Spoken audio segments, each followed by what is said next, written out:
Chapter 2. Lehi takes his family into the wilderness by the Red Sea. They leave their property. Lehi offers a sacrifice to the Lord and teaches his sons to keep the commandments. Laman and Lemuel murmur against their father. Nephi is obedient and prays in faith. The Lord speaks to him, and he is chosen to rule over his brethren.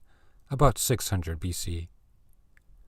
For behold, it came to pass that the Lord spake unto my father, yea, even in a dream, and said unto him, Blessed art thou, Lehi, because of the things which thou hast done, and because thou hast been faithful, and declared unto this people the things which I commanded thee. Behold, they seek to take away thy life. And it came to pass that the Lord commanded my father, even in a dream, that he should take his family and depart into the wilderness. And it came to pass that he was obedient unto the word of the Lord, wherefore he did as the Lord commanded him. And it came to pass that he departed into the wilderness. And he left his house, and the land of his inheritance, and his gold, and his silver, and his precious things, and took nothing with him, save it were his family, and provisions, and tents, and departed into the wilderness. And he came down by the borders, near the shore of the Red Sea, and he travelled in the wilderness, in the borders, which are near the Red Sea. And he did travel in the wilderness with his family, which consisted of my mother, Sariah, and my elder brothers, who were Laman, Lemuel, and Sam. And it came to pass that when he had traveled 3 days in the wilderness, he pitched his tent in a valley by the side of a river of water. And it came to pass that he built an altar of stones, and made an offering unto the Lord, and gave thanks unto the Lord our God. And it came to pass that he called the name of the river Laman, and it emptied into the Red Sea, and the valley was in the border near the mouth thereof. And when my father saw that the waters of the river emptied into the fountain of the Red Sea, he spake unto Laman, saying, O that thou mightest be like unto this river, continually running into the fountain of all righteousness.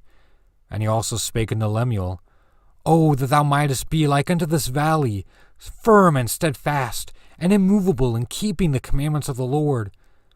Now this he spake, because of the stiffneckedness of Laman and Lemuel. For behold, they did murmur in many things against their father, because he was a visionary man, and had led them out of the land of Jerusalem, to leave the land of their inheritance, and their gold, and their silver, and their precious things, to perish in the wilderness. And this they said he had done because of the foolish imaginations of his heart. And thus Laman and Lemuel, being the eldest, did murmur against their father. And they did murmur because they knew not the dealings of that God who had created them. Neither did they believe that Jerusalem, that great city, could be destroyed according to the words of the prophets. And they were like unto the Jews who were at Jerusalem, who sought to take away the life of my father. And it came to pass that my father did speak unto them in the valley of Lemuel with power, being filled with the Spirit, until their frames did shake before him. And he did confound them, that they durst not utter against him, wherefore they did as he commanded them. And my father dwelt in a tent. And it came to pass that I, Nephi, being exceedingly young, nevertheless being large in stature, and also having great desires to know the mysteries of God, wherefore I did cry unto the Lord. And behold, he did visit me, and did soften my heart, that I did believe all the words which had been spoken by my father. Wherefore I did not rebel against him, like unto my brothers. And I spake unto Sam, making known unto him the things which the Lord had manifested unto me by his Holy Spirit. And it came to pass that he believed in my words.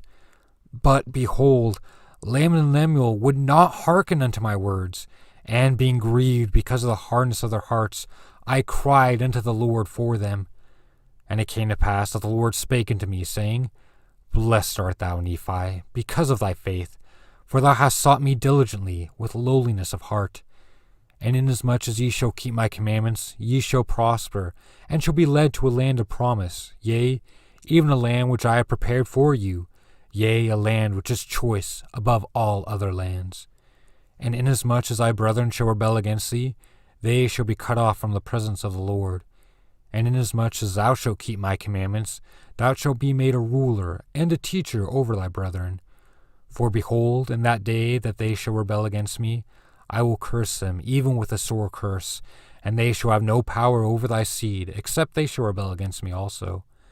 And if it so be that they rebel against me, they shall be a scourge unto thy seed, to stir them up in the ways of remembrance.